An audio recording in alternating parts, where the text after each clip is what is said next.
Mei Ling diam-diam memindahkan 20.000 individu kuat dari alam kuno iblis abadi menggunakan bahtera.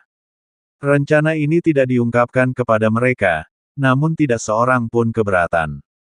Kepatuhan mereka yang sempurna, yang hampir menjengkelkan, bahkan membuat Mei Ling merasa tidak nyaman.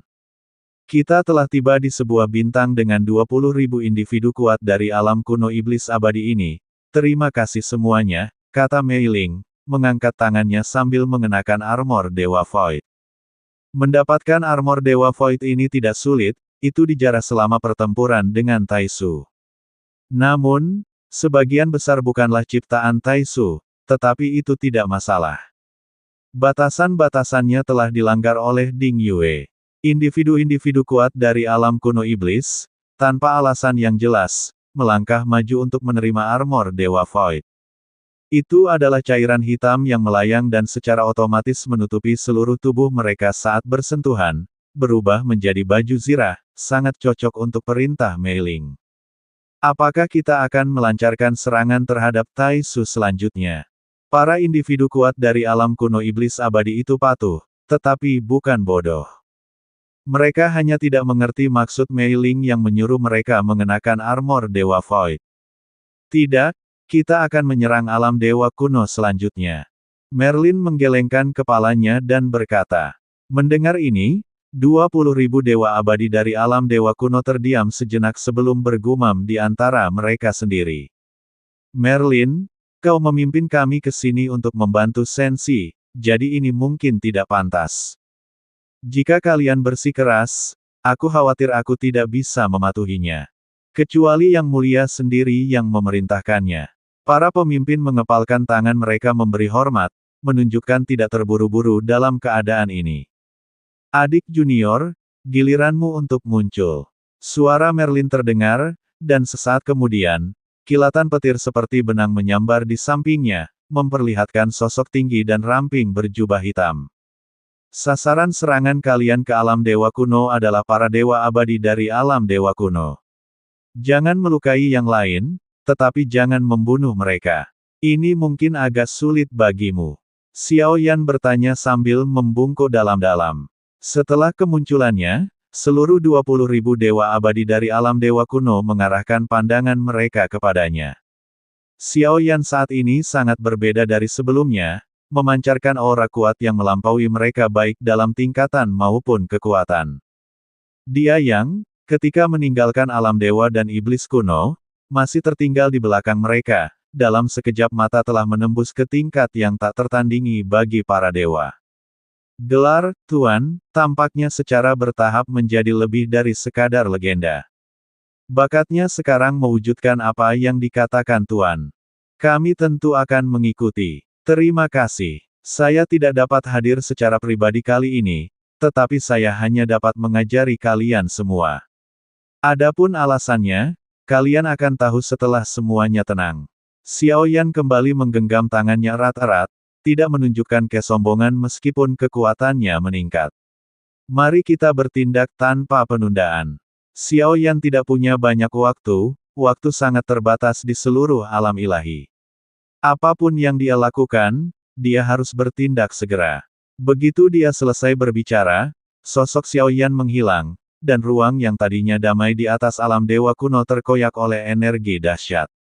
Sebuah kapal kelas Dewa Void perlahan muncul, diikuti oleh pasukan padat yang terdiri dari 20.000 sosok yang mengenakan baju zirah Dewa Void yang seragam. Senyap dan mengerikan, mereka menerjang maju seperti aliran baja, melancarkan serangan sengit ke dinding pertahanan alam dewa kuno. Kapal kelas Dewa Void dan prajurit Void, cepat serang. Melindungi alam dewa kuno bereaksi segera, kilatan cahaya tak terhitung jumlahnya melesat dari segala arah, para prajurit mereka yang perkasa. Wajah mereka dipenuhi dengan keterkejutan, kemarahan, dan tekad yang teguh. Setelah baru saja mengalami serangan tipuan oleh boneka Void, dengan korban yang masih segar dalam ingatan mereka, kini mereka menghadapi serangan kekuatan utama yang begitu besar. Void, sungguh, mereka telah bertindak terlalu jauh. Teriakan pertempuran, ledakan energi, dan benturan senjata langsung berpadu menjadi simfoni kematian. Mengikuti perintah tegas Mei Ling, para prajurit perkasa dari alam kuno iblis abadi melancarkan serangan mereka, melepaskan pancaran energi ganas yang melintasi medan perang. Teriakan perang menggema, mendorong garis pertahanan alam dewa kuno ke ambang kehancuran. Meskipun hati mereka dipenuhi kebingungan. Mengapa mereka begitu kejam terhadap rakyat mereka sendiri? Tetapi prestise Xiao Yan tak perlu dipertanyakan, membuat mereka patuh tanpa syarat. Setiap serangan dirancang dengan cermat untuk menciptakan suasana brutal hidup dan mati. Tokoh-tokoh perkasa dari alam dewa kuno bertempur dengan gagah berani, semuanya mengenakan armor Dewa Void, wajah mereka tertutup oleh penutup kepala, membuat medan perang tak dapat dikenali, seketika mengubahnya menjadi penggiling daging raksasa. Badai energi mengamuk, dan pecahan ruang angkasa berjatuhan. Jeritan dan raungan memenuhi udara, darah dan pecahan armor yang hancur menghiasi kehampaan. Pertempuran ini jauh lebih dahsyat daripada pertempuran sebelumnya dengan boneka Void. 20.000 ahli alam dewa abadi dari alam kuno iblis memiliki kekuatan yang sangat besar, sendirian mampu menangkis sejumlah besar tokoh kuat dari alam dewa kuno.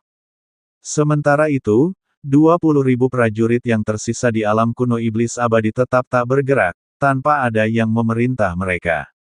Mereka telah menerima perintah untuk tidak berpartisipasi dalam pertempuran ini, dan ditempatkan di lipatan ruang yang jauh dari medan perang utama.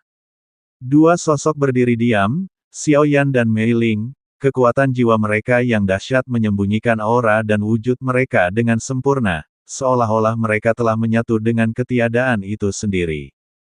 Mei Ling menatap medan perang dengan saksama, alisnya berkerut, menyaksikan wajah-wajah yang familiar itu bertarung dengan gagah berani di bawah serangan musuh, bahkan menderita korban jiwa.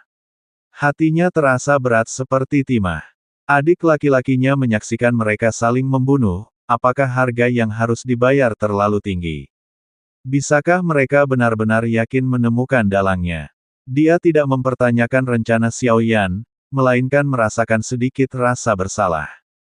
Saudara Merlin, perang itu sendiri adalah harga tertinggi yang harus dibayar. Mata-mata Taixu seperti luka yang terus-menerus kambuh, jika mereka tidak diberantas, Yang Gong hari ini bisa menjadi kehancuran sejati di masa depan. Setiap tetes darah yang kita tumpahkan dalam malapetaka ini adalah untuk mencegah tumpahan darah di masa depan sebanyak 10 atau 100 tetes. Pembantaian saat ini dimaksudkan untuk meninabobokan ular berbisa yang sebenarnya ke dalam rasa aman palsu, membuatnya berpikir kita telah tertipu oleh taktik pengalihan dan secara internal lemah dan kacau. Ini adalah kesempatan sempurna baginya untuk bertindak atau mengirim pesan. Dia berhenti sejenak, tatapan tajamnya menyapu tepi medan perang dan arah tertentu di dalam alam dewa kuno. Semakin tidak terkendali medan perang, semakin nyata kekacauannya, semakin besar kemungkinan orang yang bersembunyi di balik bayangan itu melakukan kesalahan. Ingat, kita perlu menjatuhkan si bulu hitam yang dapat memerintahkan dua serangan tipuan dan tetap tersembunyi bahkan setelah penyelidikan Liuer. Dia pasti berada di posisi tinggi dan pasti sedang mengamati semuanya dengan cermat saat ini.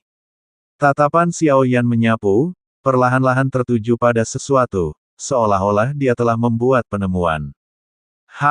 Selama ada transmisi jiwa, pada dasarnya dapat ditentukan siapa pengkhianat di dalam alam dewa kuno. Tatapannya langsung terkunci pada beberapa sosok. Seketika itu juga, sebuah Void Armor muncul di tubuhnya. Divine Armor, aku sendiri yang akan mencabuti gulma-gulma ini.